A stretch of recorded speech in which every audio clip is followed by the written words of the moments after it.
Everyone rose to their feet. A sea of teenagers, shoes squeaking on gym floors, hands over hearts, eyes on the flag. The anthem began, but one boy stayed seated. Second row, third seat in, back straight, face calm. He didn't look bored, didn't look angry, didn't flinch. He just sat, while the room rose like a wave. He became the anchor. The gym teacher saw him, paused mid-step. The principal narrowed her eyes. A few students snuck glances. One girl raised her phone. Clicked. By third period it was viral. By lunch it was war, but the boy never moved, never posted, never explained. He just sat there, holding something quiet, something too heavy for a classroom to carry. Thank you for being here. Some stories don't shout, they whisper, and sometimes the world isn't ready to listen. If this one lingers with you, tell us in the comments. And if you'd like to keep walking with Elijah Boone, you're already in good company. Noah Medina never liked attention. He didn't raise his hand in class, didn't laugh too loud, didn't run in the halls. He listened more than he spoke. Read books 2 grades above his level, and always helped his mother carry groceries in. Without being asked, his classmates didn't dislike him. They just didn't notice him much, until he sat down. It happened on a Tuesday, the kind of day that feels like any other until it is. They were in the gym for morning assembly. The anthem began. Everyone stood. Noah stayed in his seat, not slouched, not angry, just still. The gym teacher, Mr. Benton, noticed. Former Army history teacher. Always wore boots that clicked too loud on the tile. He walked over, leaned down, whispered, "You need to stand, son." Noah looked up, shook his head, didn't argue, didn't explain, just, "I'd like to sit." That was it. 5 words, but they traveled faster than anything else that day. By lunch, the principal had called his mother. By fourth period, students were whispering. By dinner, it was on local Facebook groups. Boy disrespects veterans during anthem. Where are the parents? He should be expelled. The next morning, someone slipped a note into Noah's locker. Go back to Mexico. Noah was born in Indiana. His mother, Sophia, didn't say much. She just made him tea, held his hand, told him he didn't owe anyone anything he didn't believe in. But online, the storm grew. One user posted, "Someone should teach this kid a lesson. Make him stand." Another replied, "Where's the discipline these days? Bet he doesn't even know what that flag means." Elijah Boone read the headline while buying milk. He didn't own a TV, didn't check social media often. But the gas station had a rack of local newspapers, and one caught his eye. Unpatriotic boy sits during anthem sparks outrage. He picked it up, read the first paragraph, then paid for the milk and the paper and walked out. Didn't say a word, didn't shake his head, just folded the paper twice and tucked it into his coat. That afternoon, Elijah walked into the school's front office. Didn't make an appointment, didn't introduce himself as anyone special. Just asked, "Is the boy from the paper here?" The secretary blinked. "Elijah Boone," he said quietly. "I'd like to listen to him, not punish him, not correct him, just listen." The secretary stared, then buzzed the counselor. A few minutes later, Elijah was sitting across from Noah in a small office. No windows, just one desk, 2 chairs, and a box of tissues nobody ever used. Noah looked nervous, but not scared. Elijah didn't start with a question. He started with a sentence. "You looked at the flag for a long time." Noah nodded. "I always do." Elijah leaned back. "What did you see?"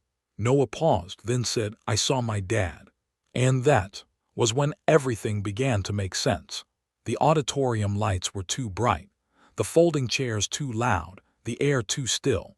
They called it a community listening session. But no one came to listen. They came to teach. Noah sat in the center row, alone. Not because his mother didn't want to be there, because she wasn't allowed. Too emotional, someone had said. This was for civil discussion. The principal stood at the podium. Behind her, the school board. Beside her, the superintendent. In front of her, 200 townspeople, and one boy, 14, staring ahead. "Mr. Medina," she said, using a voice meant to sound neutral. "We understand you chose not to stand for the national anthem earlier this week." Noah nodded once. No shame, No pride, just confirmation. We're here to understand why, she continued, and to offer you an opportunity to reflect, should you feel so moved. A man in the audience coughed sarcastically. Someone else clapped, another hissed. The microphone was placed in front of Noah. He didn't reach for it, he didn't speak. The principal cleared her throat. You're free to explain yourself. This is a safe space. Someone muttered, it's been safe until now. Noah looked at the mic, then away, and said nothing. A woman in the third row raised her hand. My father died in Vietnam. He would have been sick to see this. Murmurs of agreement. A man stood next. Veteran's cap, firm voice. I served 2 tours. I didn't do it so some kid could sit on his hands while my brothers' names are engraved in granite. More applause. Another woman followed. He should be suspended, or at least required to write a letter of apology to the veteran community. More nods, more pressure, more silence, until Elijah Boone stood up in the very back. No one noticed him at first, until he began walking down the center aisle.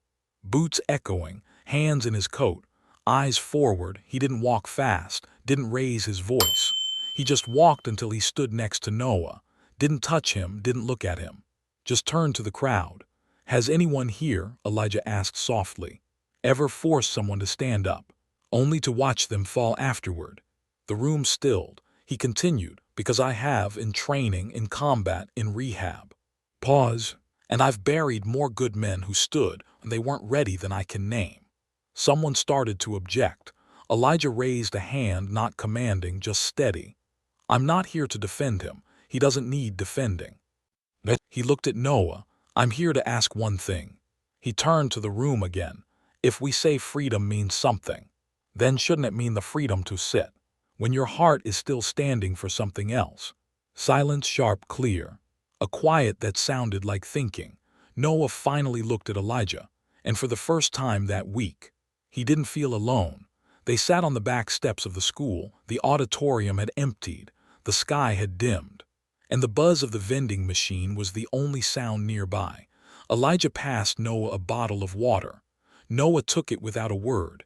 Minutes passed. Then Noah spoke. Not loud, not clear, but real. My dad used to carry a flag. Elijah nodded just once. Noah continued. He wasn't born here, but he believed in here. Said America was the only place he could imagine dying for, even if it never welcomed him. He looked at his hands. They deported him anyway. Pause. On a Tuesday just like this one. Elijah said nothing, just listened. When they took him, Noah said, he had a small flag in his hand, one of those little ones people wave at parades. His voice cracked. One of the agents kicked it out of his fingers, told him, that's not for you. Noah blinked quickly. I was 9, I watched it happen. He didn't cry, didn't shout. Pause. He just bent down, picked it up, and handed it to me.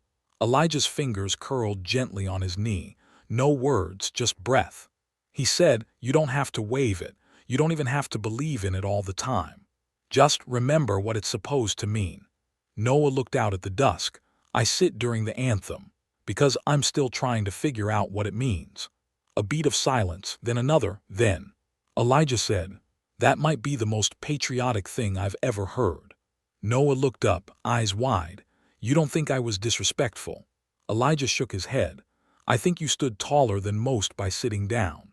He reached into his coat, pulled out something small, folded, creased, worn at the edges, a miniature flag tucked in an old wallet, edges frayed like old denim. Elijah handed it to Noah. My grandfather gave it to me before I shipped out. Said the same thing yours did.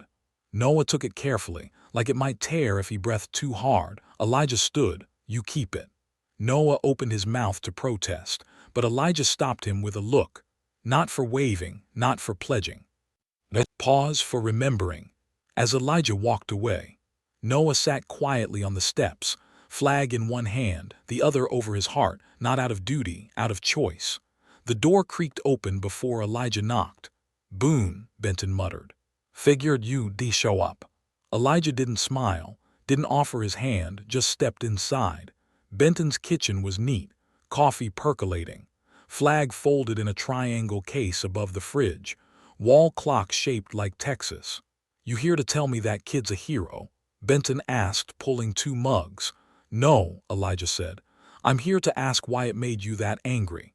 Benton scoffed, poured coffee. "No cream, no sugar, just steam. You saw it, whole gym standing. Except him, like he was better than the rest of us." Elijah sat down. What if he wasn't trying to be better? Benton snapped back. Then what the hell was he doing? Elijah sipped, waited, then said, "You ever served with Corporal Isaac Mendoza?" Benton froze, mug midair. "You knew Isaac?" Elijah nodded. "Knew him before he got deployed. Knew him after, too, when he stopped talking. When he only stared at the flag in the chow hall like it had something to say back." Benton sat down, didn't drink, didn't speak. Elijah continued. "He wouldn't salute, wouldn't stand. First, people thought he was being defiant. Then one day, he threw himself on a grenade, saved 3 men. Pause. No one asked him why he didn't stand after that." Benton looked away. "Elijah." But Elijah cut him off gently. "You're mad because the flag means something to you. That's fair." He leaned forward. "But it meant something to that boy's father, too. And someone stomped on it while deporting the man who believed in it more than most." Silence thicker than steam. Elijah placed a small flag on the table, the one from Noah. "I gave him this, told him to hold it, not wave it." Benton swallowed, tight. "You think I overreacted?" Elijah shook his head. "I think you forgot that love for a country doesn't always wear boots and salute on cue. Sometimes it just sits quietly and remembers." Benton's voice dropped. "I lost a brother in Afghanistan." Elijah nodded. "I lost 6. And one of them never stood again after what he saw, but he still believed." The clock ticked, the coffee cooled, but something in Benton's shoulders loosened. "I still do like it," he said. "You don't have to," Elijah replied. "You just don't get to call it disrespect when it might be grief." He stood, tipped his head slightly, left the flag on the table, then walked out. Behind him, Benton finally sipped his coffee and looked at the folded triangle above the fridge. But this time, he wondered what it meant to someone else. The following Monday, the school held another assembly. Same gym, same anthem, same folding chairs. Noah sat in the same seat. Second row, third from the left, and again. He didn't stand, but this time, he wasn't alone. 2 seats to his right. A girl named Sophia stayed seated. No one said a word. 4 seats behind him. A boy named Marcus remained still. Eyes on the flag, hand on his heart, but sitting. Noah didn't turn around, didn't smile, didn't nod, but something in his shoulders changed, just slightly. Outside the gym, Elijah Boone sat on the concrete steps, coat folded beside him, coffee in hand, watching nothing in particular. He didn't need to go inside, he'd already seen enough. Not of protest, not of defiance, of courage, the quiet kind. The kind that doesn't try to change the world overnight. Just enough to make someone else feel not alone. The bell rang. Students poured out. No one looked at Elijah, except one. Noah paused on the steps, held Elijah's gaze, then, without words, placed his hand over his heart.